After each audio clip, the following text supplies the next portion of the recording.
Discover the art of finding serenity and balance amidst the chaos of daily life by participating in our online yoga course. Sign up to experience the transformative benefits of yoga. The link is in the description.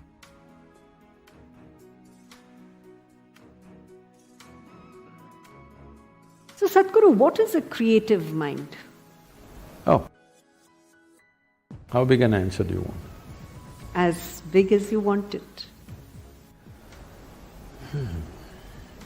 See, the English word mind doesn't say anything, because it's just one generic word which does not describe different dimensions of what the mind is.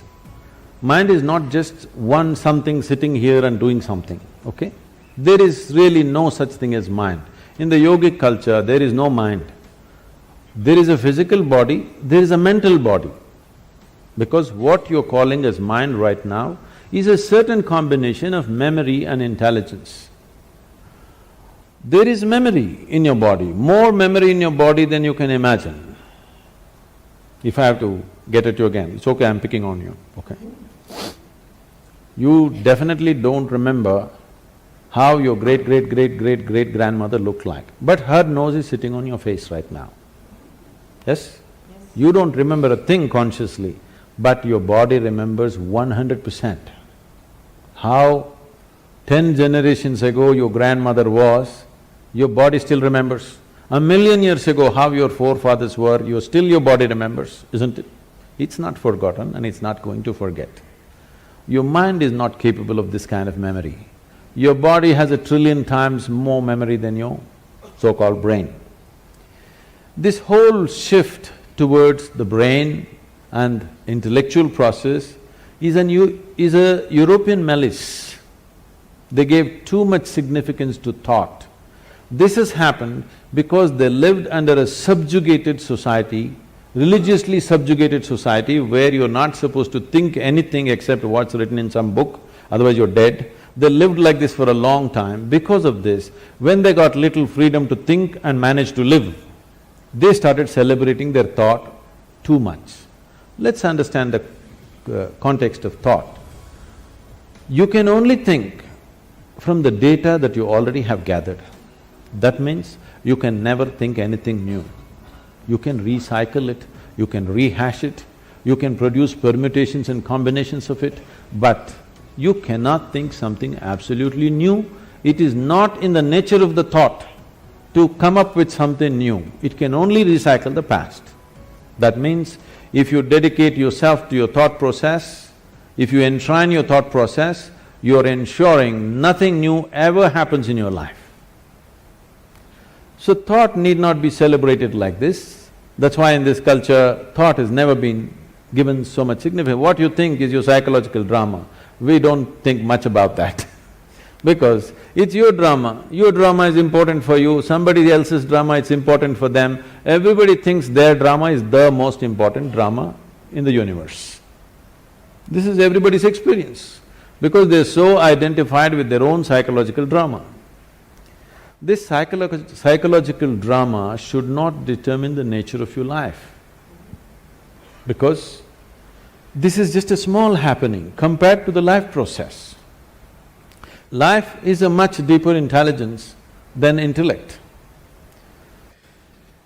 We can look at… the yogic system looks at the mind as 16 parts. Those 16 parts are further broken and they're taken up to 84,000 parts. But now if I talk about 84,000, already there's a segment which says no, so I will make it 4. I'm taking away 80, okay? I'm being fair to you. Only 4. 4 fundamental parts. One is the intellect, which we have in modern world, in today's world, we are unnecessarily giving too much significance to intellect and we will pay an enormous price for this. You will come to a place where you'll know everything, but you'll know nothing of life significance, really. Today you will see this happening to children. For the first time, this generation you see, 10, 11-year-old or 12-year-old children, they look bored. When you were 10, 11, you did not know what is boredom, it was not possible. It was too exciting to be alive and looking around. You will see 10, 12-year-old children all looking bored because they've seen the cosmos through their phone screen. They know it all. And especially in the Western countries, you will see this happening at 8, 10. They're really bored. You will see in the school buses, they're all sitting on… bored. Because by the time you're 12, you already had one love affair, you know what is a break, you know how to all this recover from that, you tasted alcohol, you've seen this, probably you've gone into all kinds of physical things, and you know the cosmos. What more? By the time you're 15, there's really no purpose for you to exist for many of them. You should not be surprised if this culture continues. I'm not saying this is a prediction, it is something that I see beginning to happen.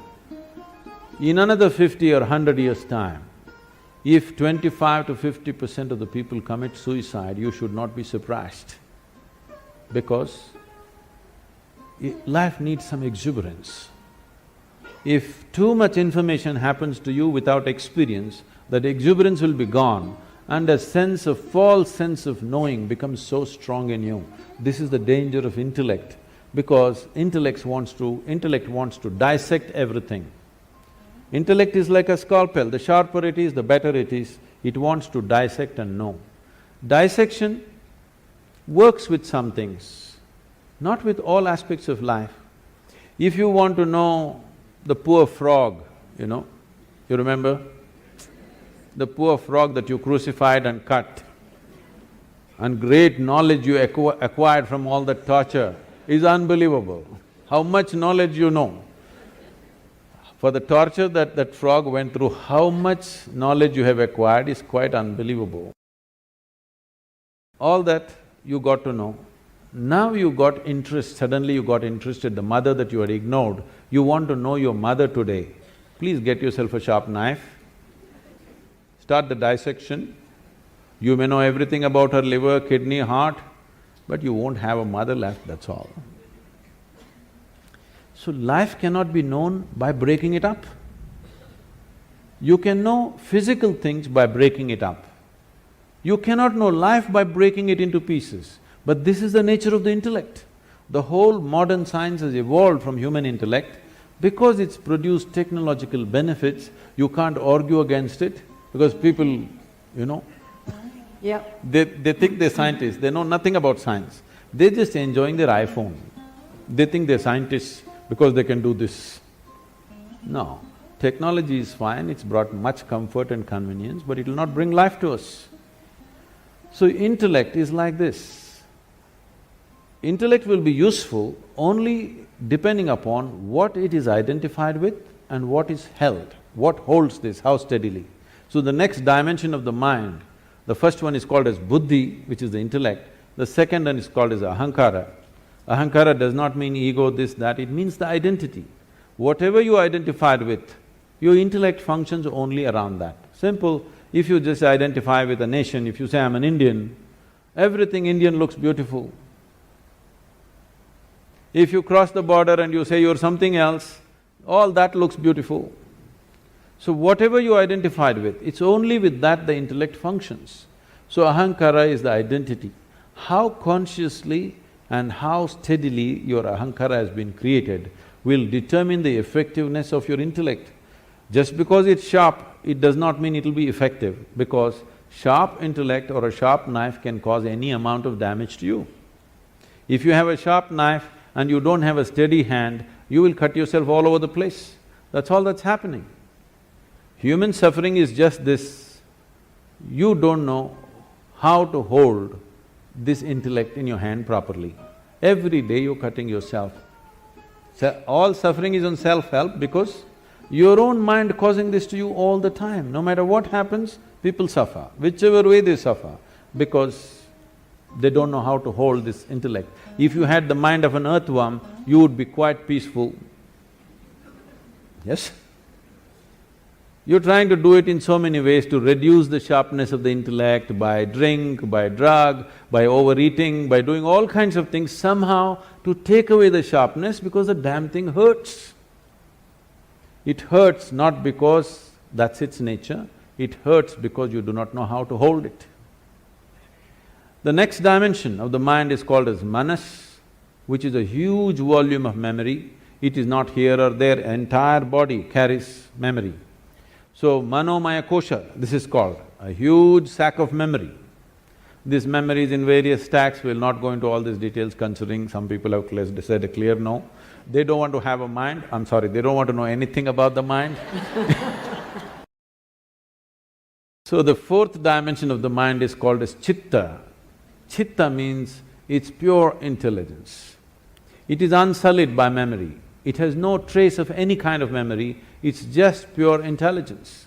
If you touch this, then you have access to what you're referring to as the source of creation, because all kinds of things might have been fed to you. God is this, God is love, God is compassion, God is kind, whatever. Somebody come, stand on the edge of this stage, say all the prayer you want to say and fall. Let me see whether compassion happens to you or a cracked bone happens to you. I would like to check, all right? All these things have been made up because whatever somebody is deprived of, they will attribute that quality to their idea of God. Your ideas of God have come only because you do not know how this whole creation happened. Because you don't have an answer, you made it up. Because you're a human being, you said a big human being is sitting up there. Oh, how can you do all this? If somebody asks, he has 10 hands, so he does lot of things, not like you. Whatever, it's all right for children. But essentially because you do not know how creation happened, you are coming up with explanations. So that which is the source of creation, don't believe what I say, what anybody says. Pay attention to one piece of creation. Just take a flower, pay attention to this, pay an attention to a leaf or an atom or an ant. All you will see is phenomenal intelligence beyond anything you can imagine, yes? But nobody told you God is intelligence. But this culture has said this to you in many ways. They told you Chidakasha, Chidambara and so many things to tell you if you touch your chit, the whole existence becomes yours. Everything that's worth knowing is right here because you have access to the source of creation. So these are the four dimensions of your mind. Unfortunately, the modern education thinks by just feeding information and keeping the intellect reasonably sharp, everything is going to happen. No. You will rip this planet apart looking for well-being. You may lose the planet, or you may manage to go to another planet and start your work again there. But well-being will not happen. If well-being has to happen, you have to dig a little deeper into this one, otherwise, no.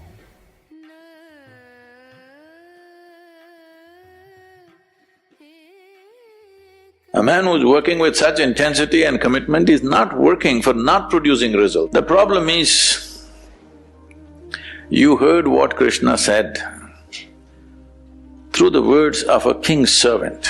Whatever you wish to do in your life, you have goals. Whether it's art, music, spirituality, politics, business, you think you will do anything significant. That's all he's saying.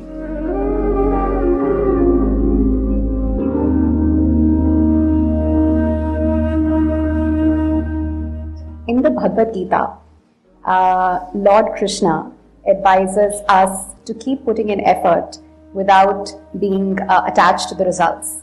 But I find it incredibly hard to keep working and not obsess over the results. And I would love to know how we can better practice putting in effort while being detached to the results. Well,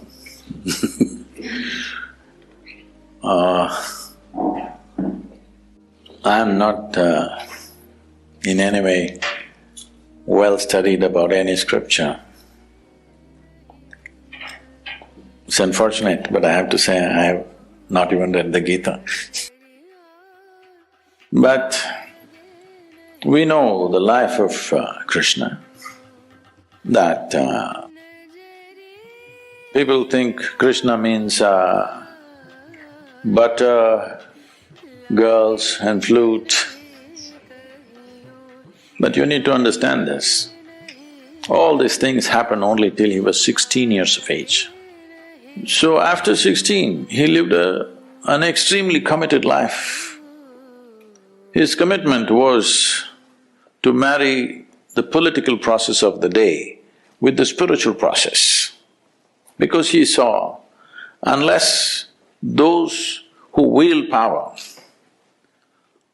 are essentially in their experience have a larger sense of life and an inclusive sense of identity, not my family, my children, my husband, my wife, this stuff. You have a larger sense of identity, only then you must wield power. Otherwise, it will lead to corruption. People say, power is corruption. Power is not corruption. Limited identity is corruption. They believe they're doing the right things and they're doing the horrible things all the time because their identity is so small.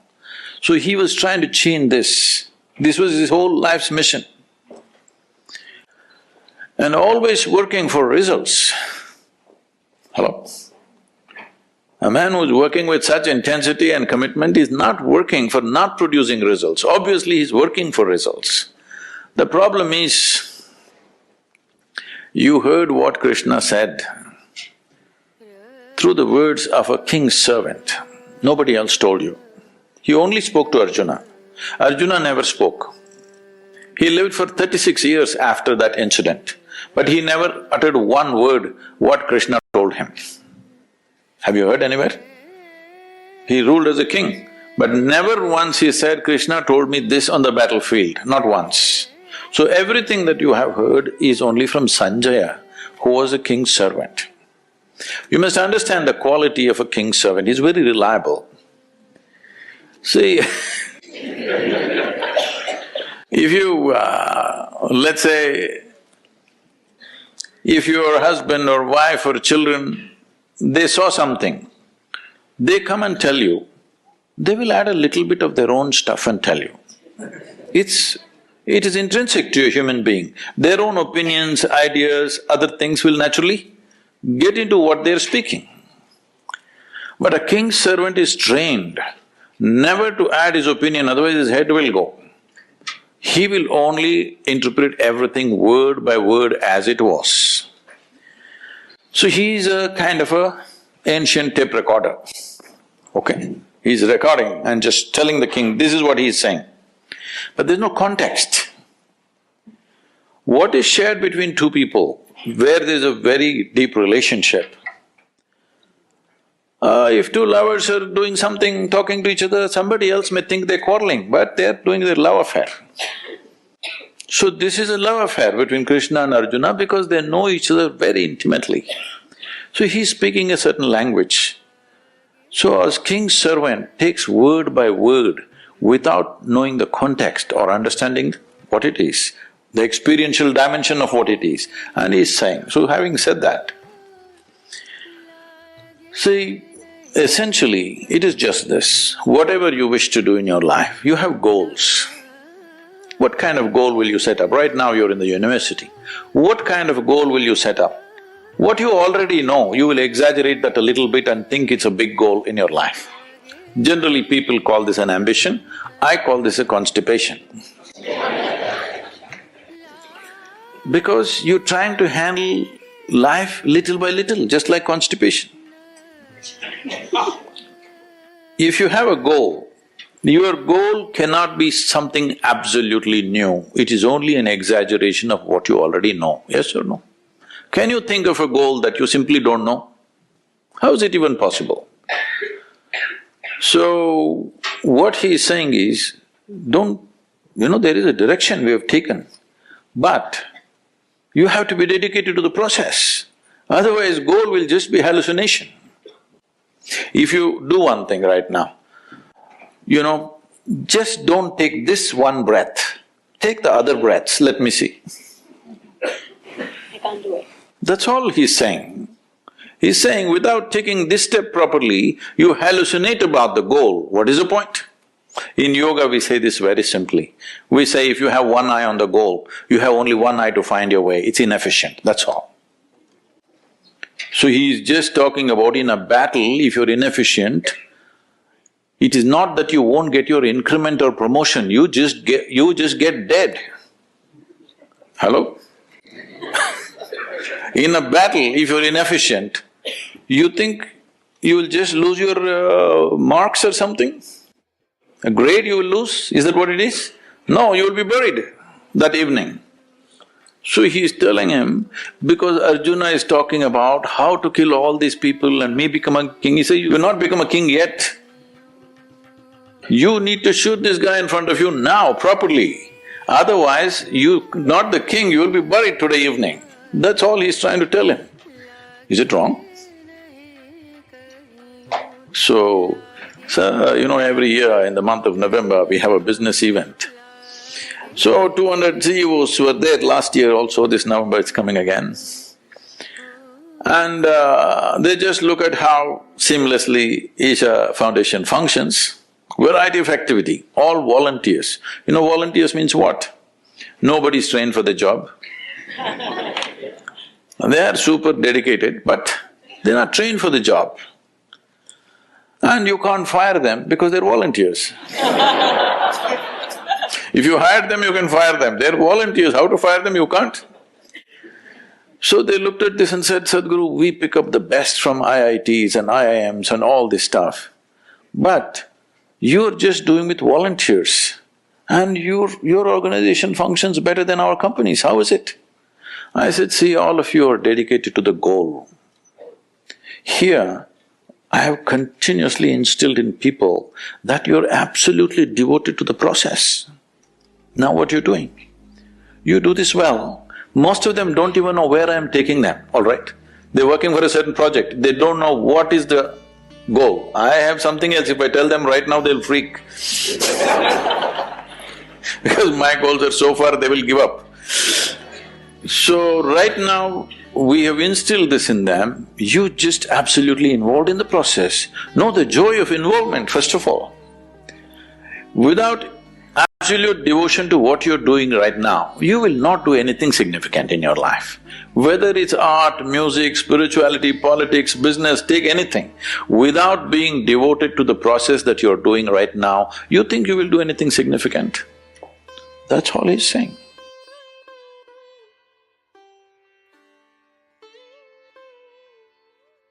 See, especially if he is Nasti Kricha, especially if it is so, this is your perception. But especially if somebody is a nasty creature in your home or in your office or wherever you are, you seeing something in a certain way is not about them, it's about you. Do you want to keep your eyes, your mind, your heart, your body pleasant or unpleasant? You make up your mind on that one. Now, if you look at him, I said even that nasty creature, please look at him, it's like me. I am not telling you that you have to listen to his teaching or take new practices from him. No, I'm saying, if you have looked at me with a certain sense of reverence, devotion, love, affection, whatever is your emotion, if you have, please see everything with that, because all I'm saying is, you have a body, you have a mind, you have emotion, energy. We're talking about your emotion right now. If you hit a certain level of sweetness of emotion at one point in your life, either because of your love or devotion or compassion or whatever, you hit a certain level of sweetness, this is the high point in your life. Now you should not come back from that, you must see how to go beyond that. I am saying whatever was the highest or the sweetest or the most wonderful emotion you had, make that the baseline, why are you coming back again? If you did not know such an emotion, then what would I tell you? Which is the sweetest emotion you had in your life? my child, okay, see everybody as your child. We've told you that at one time. Then I saw you sat here with tears of blissfulness and love coming out of you. Then I said, see everybody as you're looking at me right now. Because this will make your eyes, your mind, your heart, your body and your very being sweet and wonderful. This is not about him. Especially if he is being difficult, then you are being well trained. Even if you go to hell, you will do well. Yes. Because nobody has guaranteed you. Have I ever told you I will get you a ticket to heaven? I've been constantly threatening you, right here things will happen. So, you must understand this is about your transformation. The problem with you is, because you read… what are those? Well, I don't want to take names anyway. You read all those romantic books when you were a teenager and then you imagined all kinds of things. You are not first of all straight with yourself. Your hormones are working up. Suddenly you look at somebody, wow, can't believe she's so beautiful, she's so fantastic, he's so handsome, he's so wonderful, everything he does, ah! You're bullshitting yourself.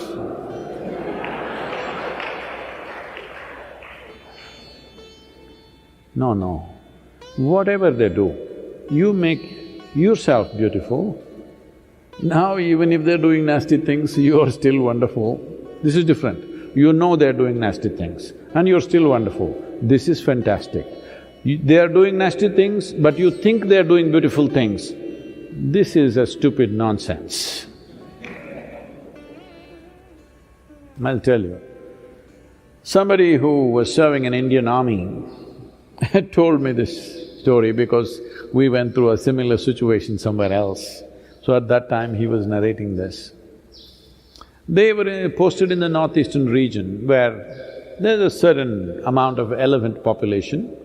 So he is a battalion leader, he is heading about a group of 18 to 20 people, I think, they're marching in the forest. And they see a huge tusker, everybody backs off, all of them have weapons, okay, powerful weapons. This is an anti-insurgency group, that means they're fully armed and equipped. They can shoot down a tusker from 100 meters, 200 meters, whatever they want. But they all back off because that's not the reason why they are there. But he was telling me this because some situation happened like this with one South Indian person. So suddenly there was one Tamil man in the thing who was a sergeant, Havaldar. He put his weapons down and he said, Ganapati has come, Ganesha, Ganesha. And he started chanting a mantra. He knew some Ganapati mantra, he started chanting. He ran in front and he went close to the elephant just 50 feet away and went down on his knees and started loudly saying the chant. The elephant looked at him, who is this bloody fool, you know? Calling him all kinds of names that he doesn't like. And these people were watching, this is some kind of a miracle happening, the elephant is just standing there and this guy is on his knees chanting. The elephant moved so quickly, within less than 2 seconds or within probably 5 seconds, he was upon him, he just crushed him, turned back and went. These people were just aghast and they're just watching him being crushed. Then some people pulled out the weapons. When the person whom I knew was in charge of it, he calmed them down because it's already dead. The man is dead in one shot. Why I'm saying this to you is, elephant will not do… wild elephant is not going to do pleasant things to you because you call him a god. You call him Ganapati and try to worship him, He is not going to do, he will do what he has to do. Similarly, the creature in your house,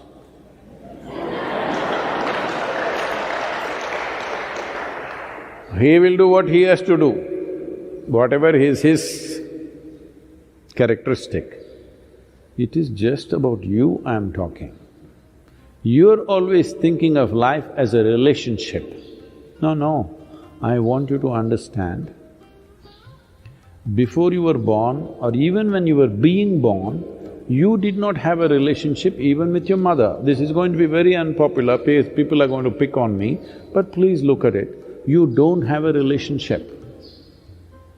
You just have an existence. Relationship happened because of your needs. You saw her as your food, you went for her. You saw her as the basis of your survival. You recognize that quickly, you know. The moment a child is born, hand her over to another man or another woman and let them take care of all the child's needs. Child will immediately go to them. This whole idea that you think it's coming to you because you are the mother and you delivered, no. It is because of the needs you form relationships. Otherwise, there is just existence. This existence can either become conscious and live in a phenomenal presence, become available to it, or just do or go on doing a circus. Initially, your mother was everything, she was the most fantastic creature, and then you grew up, you became an adolescent, you saw a boy, he was the most fantastic man in the world, then your mother came in between, suddenly you started hating her. Hello? Then the man came, he was most beautiful, then he became a nasty creature, or so you thought. Now you think he is the worst human being. This goes on. I want you to understand, you're making up both beauty and nasty. I am not asking you to make up.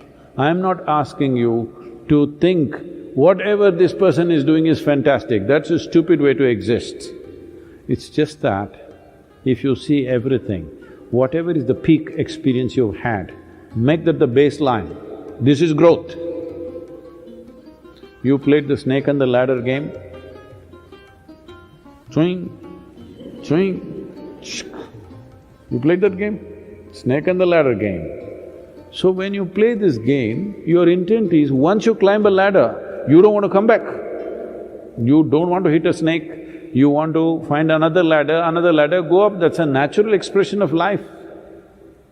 So once you know a certain level of sweetness within you, don't bring it down, that should be the basis. The next thing should be better and better. So when I said, right now you are sitting here with tears of ecstasy and love like this with me, then I said, let this be the basis, don't go down from this. See everything as this, at least let this much happen. If this is continuously happening, constantly happening, then of course you will hit another ladder. Just a little bit of time. Don't come down, that's all I said. And please don't describe him as a nasty creature. Poor man.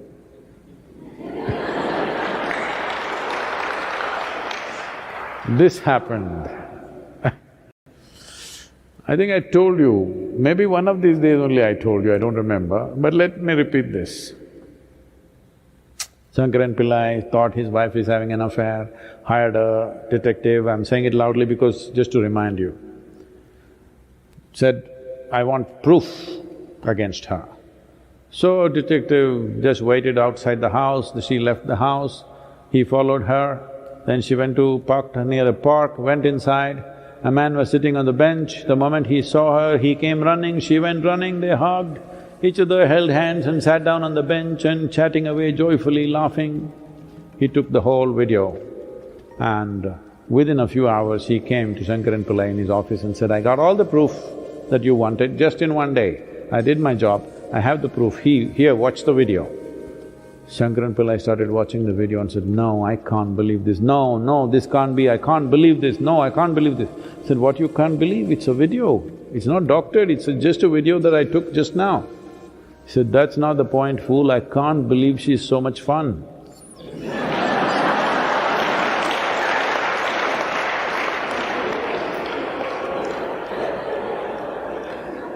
So, after 15 days is over, when the man goes away somewhere, then you will see how much fun he was.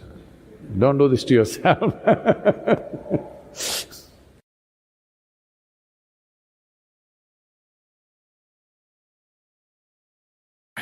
Once happened. Gautama, the Buddha, you heard of him? Everybody heard of Gautama? So, Buddha is not his name is Gautama Siddhartha. He became a Buddha. So he is not the only Buddha in the world. There have been thousands of them and there still are. So Gautama was sitting in a large congregation of people one morning, an early morning, earlier than this, okay? A man arrived and stood there in the shadows. This man is a great devotee. He is a devotee of Rama. You heard of Rama? Not Rami, Rama. Rama is one of the most popular deities in India. If you do not already know this, in India we have 36 million gods and goddesses. It's a very rich country. So, he is a great devotee of Rama. The devotees in India, not now and not everybody, but those who take this seriously, they will not utter any other word than the name of God that they believe in. So if they want you to come, they'll say Ram Ram. If they want you to go, Ram Ram. If they want something, Ram Ram. No other word but Ram. Their clothes are all printed Ram Ram, they utter only Ram Ram, they live Ram Ram. They devoted their whole life to God. You are smart, you are not like that. You kept God like insurance. Just in case something goes wrong, I have also paid my premium. Everything that you need to do, you do it yourself. You kept God like insurance. You're smart. But this man invested his whole life in God, total. Age is passing away, little doubt has come. Are there people here who don't believe in God? Nobody? No leftists? No? Only one? Okay. What's your name?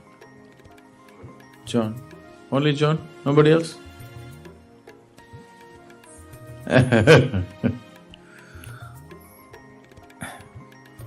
So, little doubt has come. He knows there is God.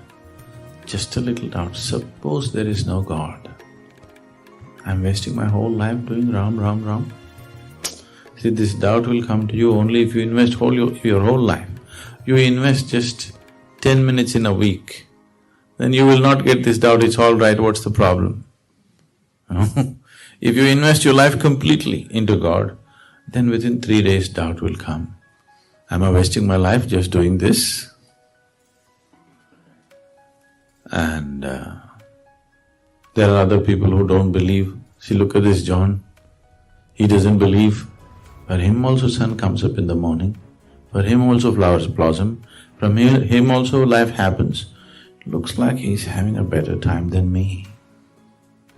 It's a little doubt, he knows there is God, just a little doubt. Now there is an enlightened being here, he wants to confirm. But after being a well-known devotee for a long time, because he did not just go to the temple, he built many temples.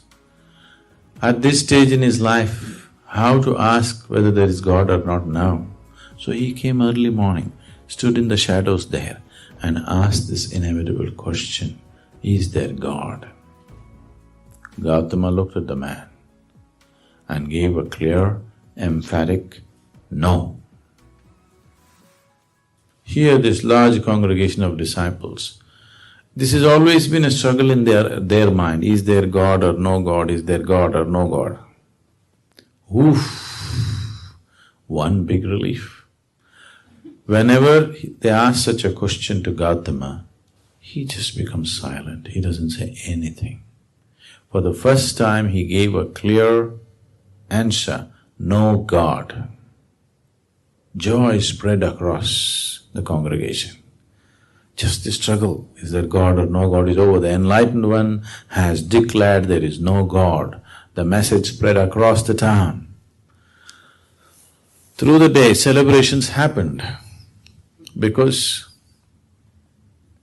just imagine the freedom of it. No God means nobody sitting up there keeping accounts of what you did and what you did not do to punish you, burn you in hell or do this or that. Life is completely yours. So through the day, celebrations happened. Everybody is in great joy. The evening, once again the congregation is sitting, another man came. He also standing in the shadows. This man is a Charvaka. Charvaka means, in India, there are groups of people who are known as Charvakas. These Charvakas are out and out materialists. They don't believe anything other than what they can see. Probably this is the only culture that allows this. You will see actively missionaries of God going from village to village spreading their God message, and missionaries of no God going from village to village, arguing with people and proving to them how there is no God. Probably this is the only culture that allows that. Anywhere else they would be killed. So if you want, you can spread God, or if you want, you can spread no God. This is true democracy, you know. This has been there like this for thousands of years. People come and set up arguments in the village and they prove to you how there is no God. So this is an expert Charvaka. Whatever kind of believer you are, if you talk to him for 10 minutes, he'll prove to you no God. For thousands of people, he's proved no God, no God, no God. Age is passing. Little doubt has come. Suppose there is God. When I go there, will he leave me? And all these believers say that he's got all kinds of torture equipment up there. So because I went about proving to everybody that he doesn't exist, he may torture me much more. He knows there is no God. He's proved to thousands of people there is no God. Just a little doubt. Now there's an enlightened being here. He wants to confirm. So he appeared there in the evening. And he asked the same inevitable question, is there God? Gautama looked at the man and said, yes. Once again turmoil started. Morning he said, no God, they were all really happy. In the evening he says, there is God. So what's the game Gautama is trying to play? See, if you believe there is God, or if you believe there is no God, you're in the same boat. You believe something that you do not know. I believe this, you believe that, doesn't make any difference. You can believe whatever you want. Yes? Everybody can believe whatever they want. It need not have anything to do with reality as such. If you say, I do not know, the longing to know will arise within you. If the longing arises, the seeking arises. If the seeking arises, the possibility of knowing exists.